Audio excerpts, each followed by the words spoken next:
Your selfish mom's card was blocked. I was humiliated in front of everyone. My daughter-in-law shrieked over the phone. Without a second thought, my son dropped everything and raced home. He slammed the door open, shouting, "Mom, explain this right now." But the moment his eyes landed on the person sitting next to me, all the color drained from his face.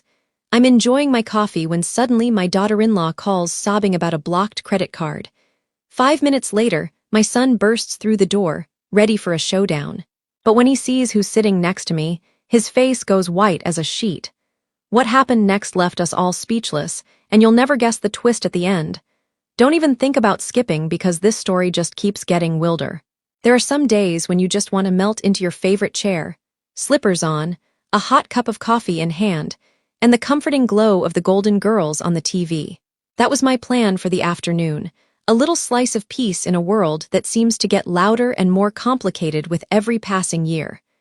I just settled in, the recliner creaking in that familiar way, when my phone rang. I glanced at the screen and saw Rachel's name pop up. Now, let me tell you, when Rachel calls, it's rarely for a casual chat. My daughter-in-law is what you might call high-rung.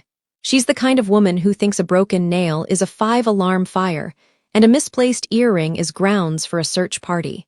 So, I braced myself, took a deep breath, and answered. The moment I said hello, I was greeted by a sound that could only be described as a cross between a wail and a hiccup. "Honey, I stole your selfish mom's card, and it was blocked." I was humiliated in front of the whole store. She sobbed, her words tumbling out in a rush. For a second, I thought I'd misheard her. My card is selfish. And why on earth was she using it in the first place? My mind raced, trying to piece together what on earth could have happened. I nearly dropped my coffee, the mug rattling against the side table as I tried to process her words. "Rachel, slow down," I said, but she was already off to the races. She launched into a tirade about how I'd ruined her day and embarrassed her in front of the entire checkout line. Apparently, she'd tried to use my credit card at the store without asking, mind you, and the card had been declined. Not just declined, but blocked. The cashier, she claimed, had looked at her like she was a criminal, and the people in line behind her had started whispering. She painted a picture of herself standing there red-faced and mortified while the world watched her shame. Now, I'll admit a part of me felt a twinge of sympathy. No one likes to be embarrassed in public, especially not in a store where everyone seems to know everyone else's business. But another part of me, the part that's been around the block a few times, couldn't help but wonder why she thought it was okay to use my card in the first place. And to call me selfish, that was a new one. I've been called a lot of things in my life. Stubborn, opinionated, even a little too honest for my own good, but selfish. That stung. As Rachel continued her rant, I tried to get a word in edgewise. "Rachel, why were you using my card?" I asked, but she barreled right past the question, too caught up in her own drama to hear me. She went on about how she'd planned to buy a new dress for some event. Something about a work party, I think, and how she'd assumed it would be no big deal to use my card just this once. She said she'd meant to pay me back, but now, thanks to me, she was the laughingstock of the store. I could feel my heart pounding in my chest, a mix of anger and fear bubbling up inside me. What if my son David believed her version of events? What if he thought I'd set her up, or worse, that I was being petty and vindictive? The last thing I wanted was to be the villain in my own family, especially over something as silly as a credit card. But Rachel's voice, shrill and insistent, made it clear she was determined to cast herself as the victim and me as the bad guy.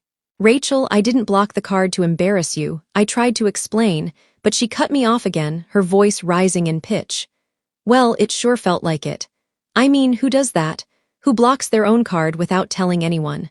You could have warned me," she cried as if it was perfectly normal for her to have access to my finances. I wanted to laugh, but the situation was too tense. Instead, I found myself wondering how we'd gotten here. When did boundaries become so blurry? When did it become acceptable for someone to take what wasn't theirs and then blame the owner for the consequences? I thought about all the times I'd tried to be generous, to welcome Rachel into the family, to make her feel at home. Had I been too accommodating? Had I made it too easy for her to take advantage? As the conversation dragged on, I felt a knot forming in my stomach. I could hear the TV in the background, the laughter of Dorothy and Blanche, a distant echo to the chaos unfolding in my living room. I glanced at the clock, wondering how long it would be before David called, or worse, showed up at my door, demanding answers. The fear of a full-blown family feud loomed large. The kind you see on those reality shows where everyone's yelling and no one's listening. Finally, Rachel's sobs began to subside, replaced by a cold, accusatory silence. "I just hope you're happy," she said, her voice trembling. "You've really made things difficult for me." And with that, she hung up, leaving me staring at the phone. My coffee is now cold, my afternoon peace shattered. I sat there for a moment, the weight of her words settling over me. Was I really the villain here, or was this just another one of Rachel's melodramatic episodes? Either way, I had a feeling this was only the beginning. And as much as I wanted to crawl back into my recliner and pretend none of it had happened, I knew I'd have to face the fallout, whatever form it might take. I barely had time to process Rachel's dramatic phone call before the next act of this family circus began. I was still sitting in my recliner, the phone heavy in my hand, when I heard the unmistakable sound of tires screeching in the driveway. Moments later, the front door flew open with a bang that nearly knocked my favorite wreath off its hook. I stormed my son, David, looking every bit like a man on a mission. His hair was wild, his shirt half-tucked, and his face was flushed with a mix of panic and frustration. If I didn't know better, I'd have thought he was auditioning for a superhero movie, except instead of a cape. He was armed with righteous indignation and a cell phone clutched in his fist. "Mom, explain this now," he barked, barely pausing to catch his breath. His eyes darted around the room, searching for evidence of whatever crime Rachel had convinced him I'd committed. I could see the wheels turning in his head the way they used to when he was a little boy, and thought I'd hidden his Halloween candy. Only now the stakes were higher, and the accusations more serious. "Now, let me ask you, when was the last time your grown child ran home because of a credit card crisis?" I almost laughed at the absurdity of it all. Here was my 40-year-old son, a grown man with a mortgage and a receding hairline, bursting into my living room like a teenager who'd just been grounded. But the look on his face told me this was no time for jokes. He was angry, confused, and if I'm being honest, a little scared. And I knew exactly who had put that look there. Before I could even open my mouth, David started in. "Rachel just called me sobbing. She said you blocked your card on purpose to embarrass her. She said you called her selfish and made a scene at the store." "Mom, what is going on?" His words tumbled out in a rush, each one sharper than the last. I could feel my own frustration rising, but I forced myself to stay calm.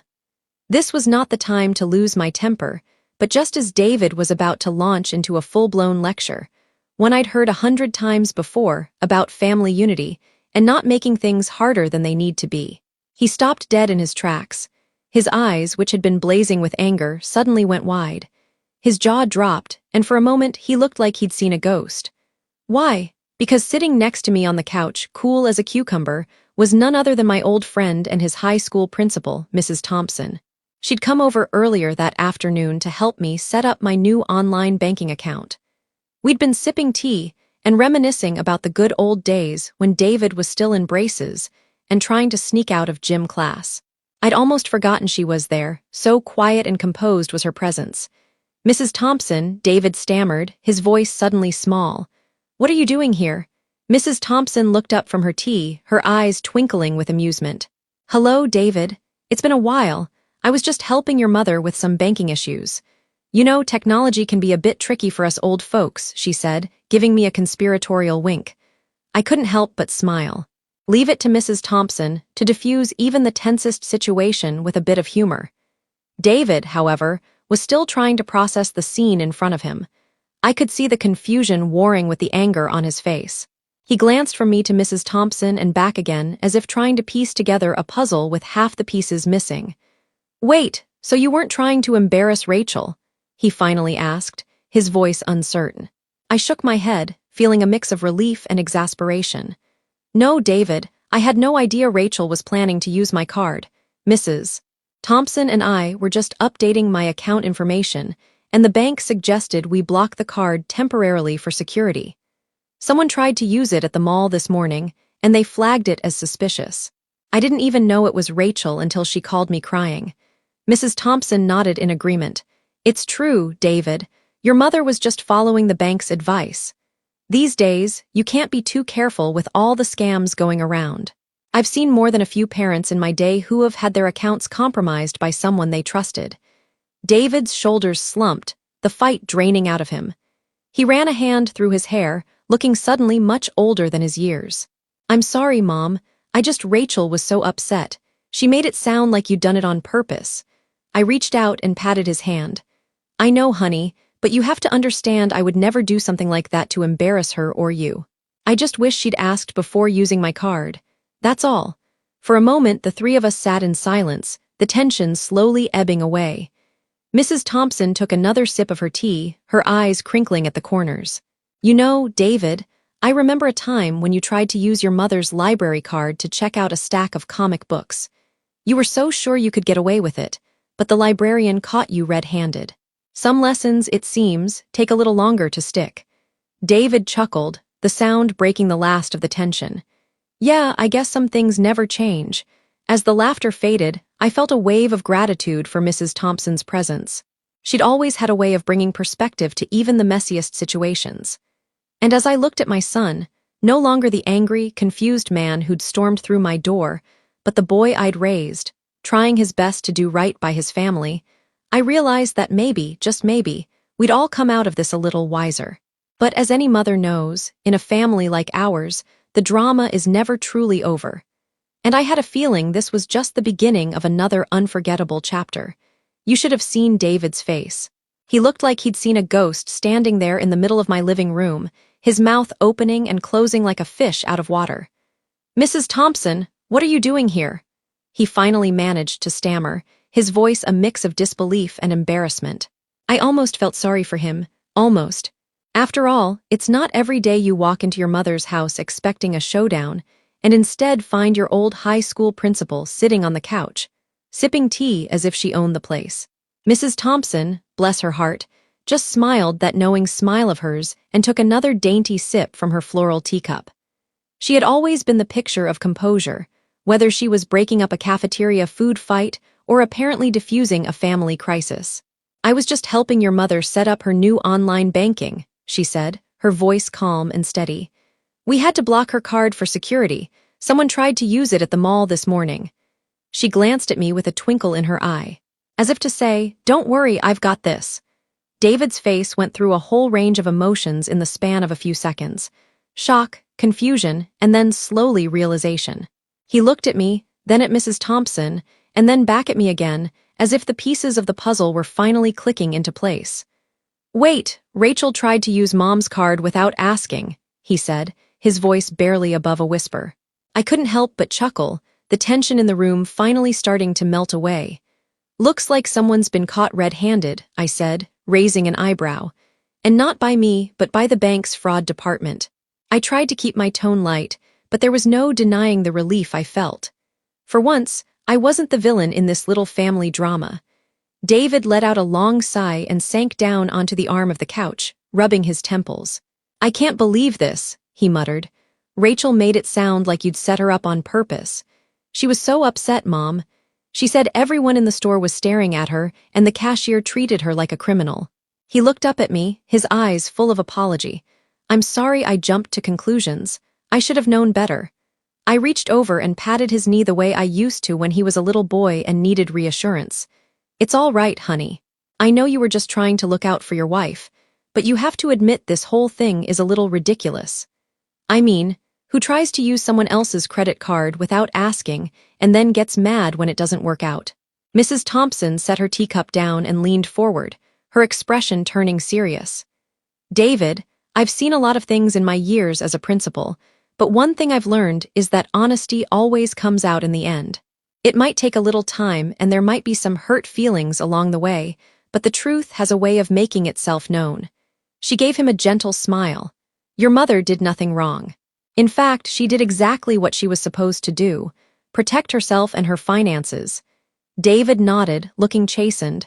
You're right. I guess I let Rachel's emotions get the better of me. She can be pretty convincing when she wants to be.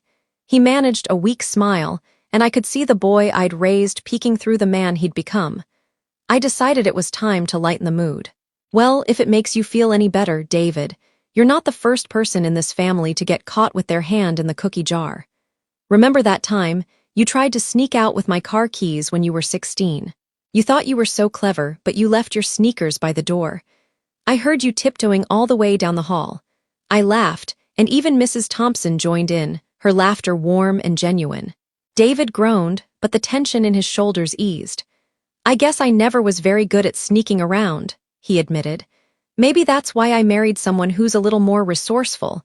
Mrs. Thompson raised an eyebrow. Resourceful is one word for it. But I think Rachel owes your mother an apology and maybe a thank you, too. Not everyone would have handled this as gracefully as she did. I smiled, feeling a sense of vindication. Well, I suppose I could have made a bigger fuss, but what good would that have done? At the end of the day, we're family. We have to look out for each other, even when we drive each other crazy. David nodded, his expression thoughtful. I'll talk to Rachel. She needs to understand that what she did wasn't okay, and I'll make sure she apologizes to you. Mom, you didn't deserve any of this. I squeezed his hand, grateful for the gesture. Thank you, David. That means a lot. And tell Rachel I'm not mad, just a little disappointed. I hope she learns from this. Mrs. Thompson stood up, brushing imaginary crumbs from her skirt. Well, I think my work here is done. You two have some talking to do, and I have a book club meeting to get to, but remember, the truth always comes out, sometimes with a little help from an old principal. She winked at David, who grinned sheepishly. As she left, I felt a wave of relief wash over me. The storm had passed, and the truth had finally come out. Maybe things wouldn't be perfect, but at least we could move forward with a little more honesty, and maybe a little more laughter, too. After the dust settled, the house felt lighter, as if a storm had passed and left behind a fresh, clean breeze. David and I sat together on the couch, the tension that had filled the room earlier now replaced by a sense of relief, and, dare I say, a little amusement. Mrs. Thompson, ever the peacemaker, had just left, but not before regaling us with a few stories from David's high school days. Tales of him sneaking snacks into class, trying to outsmart the lunch monitors, and once memorably attempting to convince the entire faculty that the fire alarm was just a science experiment gone wrong.